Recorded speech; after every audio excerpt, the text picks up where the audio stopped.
लसूण खायला नाक मुरडणारे सुद्धा ही रेसिपी नक्की आवडीने खातील, कारण इतकी टेस्टी ही लसूणाची रेसिपी तयार होते।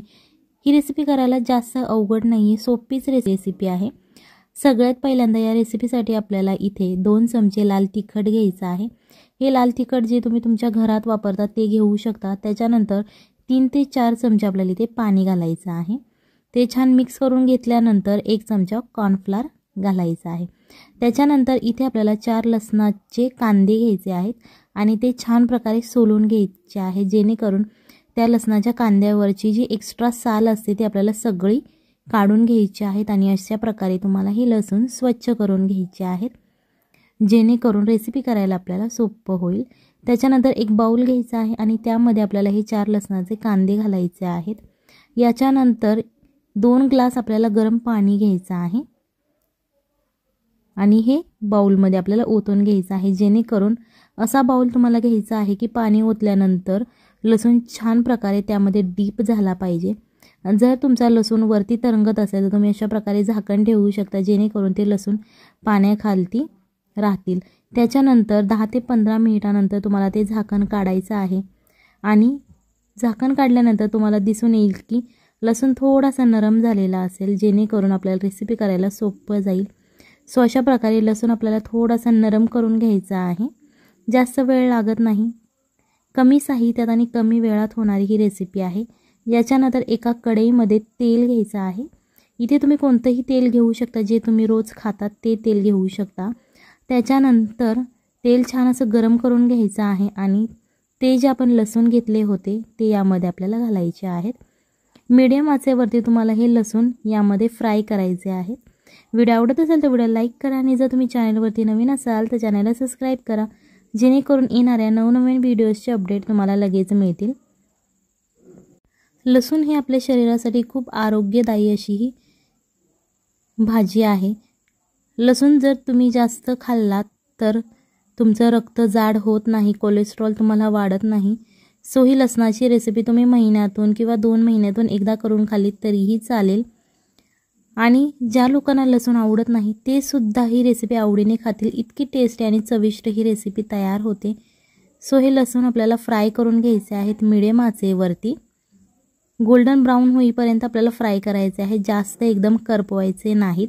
थोडेसे जे गोल्डन ब्राउन होतील ते तुम्हाला पहिल्यांदा काढून घ्यायचे आहेत आणि राहिलेले नंतर तुम्ही फ्राय करून घेऊ शकता, कारण जेव्हा तुम्ही बारीक मोठे लसूण घेता तेव्हा बारका लसूण आधी फ्राय होतो। सो तुम्ही तो काढून घ्यायचा आहे, जास्त फ्राय करायचा नाही। आणि राहिलेले जे मोठे लसूण आहे ते थोड्या वेळाने तुम्ही काढू शकता, जेणेकरून ते सुद्धा छान असे भाजले जातील। सो अशा प्रकारे हे आपण इथे लसूण भाजून घ्यायचे आहेत। ही लसणाची जी क्वांटिटी आहे तुम्ही कमी जास्त करू शकता, तुमच्या घरात जेवढे फॅमिली मेंबर्स असतील त्यांच्यानुसार तुम्ही लसणाची क्वांटिटी कमी किंवा जास्त करू शकता। त्याच्यानंतर इथे आपल्याला 2 चमचे रेड चिली पावडर घ्यायची आहे, म्हणजेच लाल तिखट जे आपण घरामध्ये रेग्युलर खातो। त्याच्यानंतर 1 ते 2 चमचे आपल्याला यामध्ये पाणी घ्यायचं आहे, तुम्ही अर्धा कप सुद्धा पाणी घेऊ शकता। अशा प्रकारे आपल्याला हे मिक्स करायचं आहे, जेणेकरून यामध्ये गाठी नाही राहिल्या पाहिजे आणि छान असं एक लिक्विड तयार झालं पाहिजे। अशा प्रकारे तुम्हाला हे मिक्स करून घ्यायचं आहे।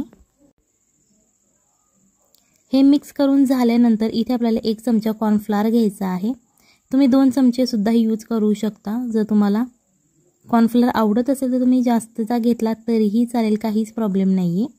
सो अशा प्रकारे तुम्हाला हे मिक्स करून घ्यायचं आहे। आणि कॉर्नफ्लोअर मिक्स करताना लक्षात ठेवायचं आहे की यामध्ये गाठी नाही झाल्या पाहिजे। जर तुमच्या यामध्ये गाठी तयार होत असतील तर तुम्ही चमच्याच्या मदतीने फोडू शकता किंवा हाताच्या मदतीने फोडलं तरीही चालेल। याच्यानंतर अर्धा चमचा हळद आणि चवीनुसार तुम्हाला मीठ घ्यायचं आहे। हे सगळे मसाले टाकून झाल्यानंतर आपल्याला 1 चमचा गरम मसाला घालायचा आहे। त्याच्यानंतर परत हे मिश्रण एकदा आपल्याला मिक्स करून घ्यायचं आहे, जेणेकरून सगळे मसाले एकजीव होतील। अशा प्रकारे तुम्हाला हे मिक्स करून घ्यायचं आहे। लाल तिखट जे आपण यामध्ये घातलेलं आहे त्याची क्वांटिटी तुम्ही कमी जास्त करू शकता। त्याच्यानंतर आपण ज्या कढईमध्ये लसूण फ्राय केला होता त्याच कढईमध्ये आपल्याला ही रेसिपी करायची आहे। जे एक्स्ट्राचं तेल आहे ते काढून घ्यायचं आहे। त्याच्यानंतर थोडंसं तेल 1 ते 2 चमचे तेल यामध्ये ठेवायचं आहे आणि त्याच्यामध्ये अर्धा ते 1 चमचा जिरे घालायचे आहेत आणि 4 ते 5 लसणाच्या पाकळ्या घालून ते फ्राय करून घ्यायचं आहे। जेव्हा लसणाच्या पाकळ्या फ्राय होतील त्याच्यानंतर तुम्हाला एक बारीक चिरलेला कांदा घ्यायचा आहे. तुम्ही जाडसर चिरून सुद्धा घेऊ शकता. जर तुम्हाला जाडसर आवडत असेल तुम्ही तसा कांदा वापरला तरीही चालेल. कांदा आपल्याला या तेलामध्ये लालसर होईपर्यंत फ्राय करायचा आहे. जर तुम्ही चॅनलवरती नवीन असाल तर चॅनलला सबस्क्राईब करा, जेणेकरून येणाऱ्या नवनवीन व्हिडिओजचे अपडेट तुम्हाला लगेच मिळतील. सो अशा प्रकारे तुम्हाला पहिल्यांदा कांदा फ्राय करून घ्यायचा आहे. लहान मुलांना जर कांदा लगेच फ्राय होत नसेल तर त्यामध्ये तुम्ही थोडंसं मीठसुद्धा घालू शकता. त्याच्यानंतर एक जाडसर चिरलेला आपल्याला बटाटा याच्यामध्ये घालायचा आहे आणि हा कच्चा बटाटाच घेतलेला आहे, उकडलेला नाही. जर तुम्हाला कच्चा बटाटा आवडत नसेल, काही जणांना कच्चा बटाटा आवडत नाही, तर तुम्ही इथे उकडलेला बटाटा वापरला तरीही चालेल. बटाटा आपल्याला थोडासा तेलामध्ये फ्राय करून घ्यायचा आहे, जेणेकरून तो सगळ्या बाजूने थोडासा क्रिस्पी होईल. त्याच्यानंतर आपण जो मसाला तयार केला होता तो मसाला आपल्याला यामध्ये घालायचा आहे आणि छान असं मिक्स करून घ्यायचं आहे, जेणेकरून हे जे सगळे मसाले आहेत ते या बटाट्याला लागले जातील. अशा प्रकारे तुम्ही हे मिक्स करून घ्यायचं आहे. थोडंसं 1 ते 2 मिनिटे बारीक आचेवरती आपल्याला थोडंसं हे शिजून द्यायचं आहे. त्याच्यानंतर अर्धा कप यामध्ये तुम्ही पाणी घालू शकता. साधं पाणी घातलं तरीही चालेल किंवा तुम्ही कोमट थोडंसं पाणी घातलं तरीही चालेल. ते परत एकदा मिक्स करून घ्यायचं आहे पाणी घातल्यानंतर आणि थोडीशी याला आपल्याला उकळी आणून द्यायची आहे. जेव्हा यामधले बटाटे शिजले जातील अशा प्रकारे तुम्हाला हे मिक्स करून घ्यायचं आहे. बटाटे शिजल्यानंतर तुम्हाला पुढची रेसिपी करायची आहे. एकदा बटाटे शिजले की तुम्हाला त्याच्यानंतर आपण जो लसूण फ्राय करून घेतलेला आहे तो यामध्ये घालायचा आहे. जर तुम्ही उकडलेला बटाटा घातला असेल तर तुम्ही लगेच हे जे लसूण आहे ते घालू शकता, कारण बटाटा आधीच शिजलेला असतो. सो अशा प्रकारे आता हे मिक्स करून घ्यायचं आहे. छान असं मिक्स करून घ्या, जेणेकरून हे जे मसाले आहे ते लसणाचे सगळ्या पाकळ्यांना लागले जातील आणि आतपर्यंत हा जो मसाला आहे तो शिरला जाईल. अशा प्रकारे तुम्हाला हे मिक्स करून घ्यायचं आहे. याच्यानंतर थोडंसं त्याला 1 ते 2 मिनिटे शिजून द्यायचं आहे बारीक आचेवरती. एकदम मोठा गॅस करायचा नाही. त्याच्यानंतर यामध्ये 1 ग्लास पाणी ओतायचं आहे, जेणेकरून हा जो लसूण आपण यामध्ये घातलेला आहे तो छान असा शिजला पाहिजे, जेणेकरून याची टेस्ट खूप छान लागते. ही रेसिपी तुम्ही चपातीबरोबर खाऊ शकता किंवा भाताबरोबर खाल्ली तरीही चालेल, किंवा जर तुम्हाला भाकरी आवडत असेल तुम्ही त्याच्याबरोबर खाल्ली तरीही चालेल. खूप छान अशी टेस्टी ही रेसिपी तयार होते.